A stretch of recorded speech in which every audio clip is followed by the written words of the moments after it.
Genesis 13. So Abram went up from Egypt, and he had his wife and everything that belonged to him, and Lot with him, to Negev. And Abram was now very rich in livestock, silver and gold. He proceeded by stages from the Negev as far as Bethel, to the place where his tent had been at the beginning, between Bethel and Ai, to the place of the altar where he had made there at first. And there Abram called on the name of Adonai. Lot separates from Abram.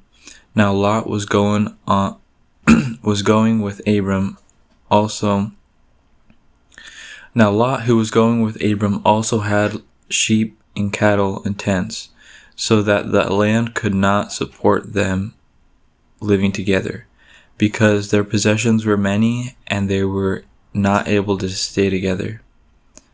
So there was a quarrel between the shepherds of Abram's livestock and the shepherds of Lot's livestock. Now the Canaanites and the Perizzites were living in the land then. So Abram said to Lot, "Please, let there be no strife between me and you, or between my shepherds and yours, since we are relatives. Isn't the whole land before you? Please separate yourself from me. If to the left, then I'll go to the right. If to the right, then I'll go to the left." Lot lifted up his eyes and saw that the whole area surrounding the Jordan was well watered in its entirety. Before Adonai destroyed Sodom and Gomorrah, like Adonai's garden, like the land of Egypt, till you come to Zoar.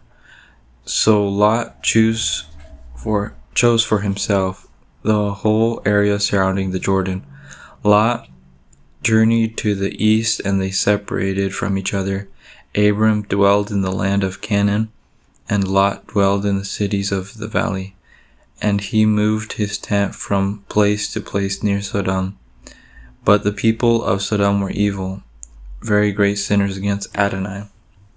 After Lot separated himself from him, Adonai said to Abram, "Lift your eyes now and go from the place where you are to the north, south, east, and west.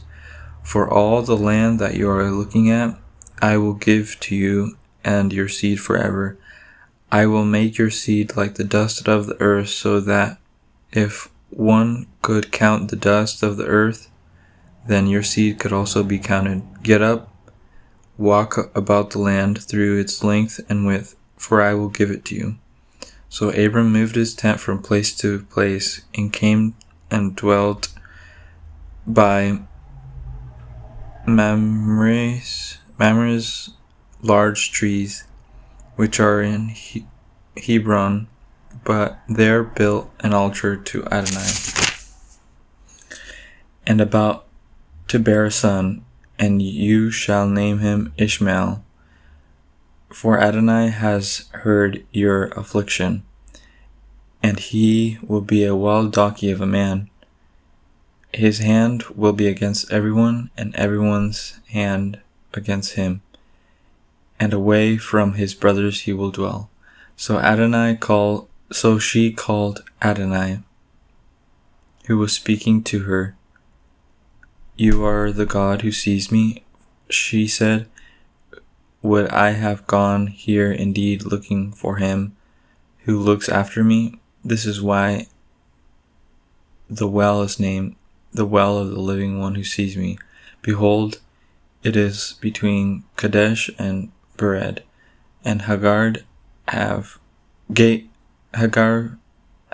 gave birth to a son for Abram, and Abram named his son, who Hagar bore, Ishmael. Abram was 86 years old when Hagar gave birth to Ishmael for Abram.